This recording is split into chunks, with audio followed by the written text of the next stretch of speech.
दोस्तों, आज की इस वीडियो में हम आपको एक ऐसी मोहब्बत के बारे में बताने वाले हैं जिसके बारे में सुनकर आपके पैरों के नीचे से ज़मीन खिसक जाएगी। आप हैरान और परेशान हो जाओगे और आप कुछ सोचने पर मजबूर हो जाओगे। जी हाँ दोस्तों, एक लड़के को मोहल्ले की मस्जिद के इमाम साहब की बीवी से मोहब्बत हो गई।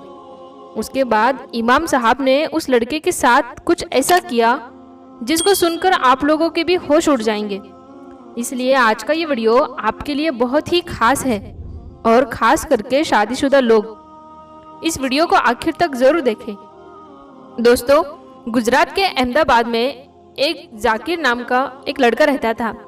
उसके अपने मोहल्ले के मस्जिद के इमाम साहब के बीवी से मोहब्बत हो गई। जाकिर ने एक दिन अपनी मोहब्बत के बारे में अपने एक दोस्त को बताया और वो अपने दोस्त से कहने लगा कि मुझे मेरी मोहब्बत हासिल करने के लिए तुम्हारी मदद की ज़रूरत है, इसके लिए तुम मेरी मदद करो। इस पर उसका दोस्त कहने लगा कि इस मामले में मैं तुम्हारी क्या मदद कर सकता हूँ। तो जाकिर अपने दोस्त से कहने लगा कि मैं इमाम साहब की बीवी को बहुत पसंद करता हूँ, मैं उससे मोहब्बत करता हूँ मगर उससे मिल नहीं पा रहा हूँ, इसलिए तुम कुछ दिन के लिए नमाज पढ़ना शुरू कर दो और जोहर की नमाज के बाद जब इमाम साहब अपने घर जाने के लिए निकलने लगे तो तुम इमाम साहब को मस्जिद में ही रोक लेना और उनको कुछ मसला पूछने के लिए घंटों तक उलझा कर रखना ताकि वो अपने घर जल्दी ना जा सके और इसी बीच मुझे उसकी बीवी से मुलाकात करने का मौका मिल जाए। दोस्तों, जाकिर अपनी दोस्ती का वास्ता देते हुए अपने दोस्तों को कहने लगा कि ये काम तुमको आज से ही शुरू करना होगा, तुम्हें आज से ही नमाज पढ़ना शुरू करना होगा। जब जाकिर ने बहुत ही इशरार किया तो उसका दोस्त मना नहीं कर सका और उसको उसकी मोहब्बत से मिलाने के लिए उसकी मदद करने के लिए राजी हो गया। अब उसका दोस्त सब पांचों वक्त की नमाज पढ़ने लगा और जब जोहर की नमाज में आता तो नमाज के बाद वो इमाम साहब से अजीब अजीब मसले पूछने लग जाता। इमाम साहब उन मसलों में उलझे रहते थे जिसकी वजह से वो जल्दी अपने घर नहीं जा पाते और इसी बीच उसका दोस्त अपनी मोहब्बत के पास चला जाता और इस तरह से आराम से वो अपनी मोहब्बत से मिलता रहा। दोस्तों, वैसे तो ये लड़का नमाज अल्लाह के लिए नहीं पढ़ रहा था और ना ही कोई सवाब की नीयत से पढ़ रहा था, बल्कि ये तो अपने दोस्त के गलत काम में उसका साथ देने के लिए नमाज पढ़ रहा था। इस तरह से तकरीबन 3 महीनों तक ये सिलसिला चलता रहा। ये लड़का हर रोज इमाम साहब को रोक लेता और कुछ ना कुछ पूछने के बहाने से इमाम साहब का वक्त ज़ाया कर देता, यानी कि उनको अपने घर जल्दी नहीं जाने देता और इसी बीच जाकिर अपनी मोहब्बत से मिलता रहा। आखिर उस लड़के को यानी जाकिर के दोस्त को यह एहसास हुआ कि वो अपने दोस्त की मदद करने के चक्कर में अल्लाह को बहुत बड़ा धोखा दे रहा है और गुनाह करने में लगा हुआ है और ये उसके लिए ठीक नहीं है।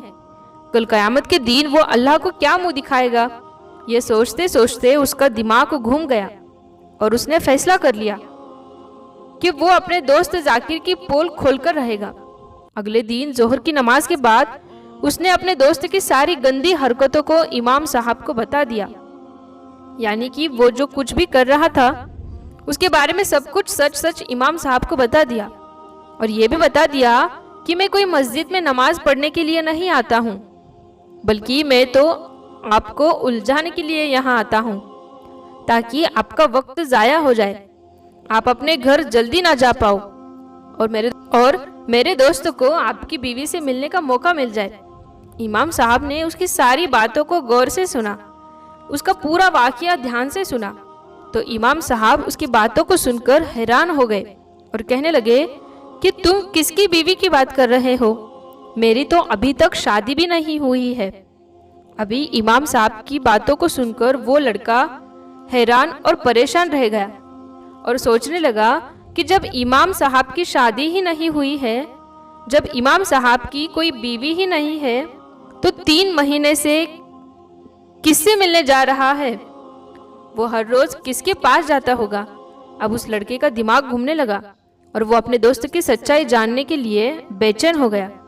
अब वो इसे हकीकत का पता लगाने के लिए अगले दिन जोहर की नमाज पढ़ने के लिए मस्जिद में नहीं गया, बल्कि चुपके से वो अपने दोस्त के पीछे पीछे हो गया और सोचने लगा कि आज इसको देखकर ही रहूंगा कि ये किसके घर पर जाता है और किसकी बीवी से मिलता है। वो चुप चुप कर जाकर पीछे चल रहा था। तो ये देखकर उसको बड़ा झटका लगा कि उसका दोस्त जिस मकान में दाखिल हो रहा था वो तो उसका खुद का ही घर था, यानी कि जाकिर अपने इसी दोस्त के घर ही जा रहा था। मतलब कि वो 3 महीनों से इसके ही घर जा रहा था, इसको ही धोखा दे रहा था। वो 3 महीनों से इसकी ही बीवी से मिल रहा था। ये देखकर उसके पैरों के नीचे से जमीन ही खिसक गई और वो मन ही मन सोचने लगा कि बुरे काम करने का बुरा ही नतीजा होता है। वो सोच रहा था कि वो इमाम साहब की आंखों में धूल झोंक रहा है, जबकि हकीकत में वो अपनी खुद की आंखों में धूल झोंक रहा था। ये सोचकर वो बहुत रोने लगा और उसी वक्त उसने अल्लाह से सच्चे दिल से तौबा कर ली और उसके बाद उसने नमाज का दामन थाम लिया और 5 वक्त का वो पक्का नमाजी बन गया। अल्लाह हाफिज।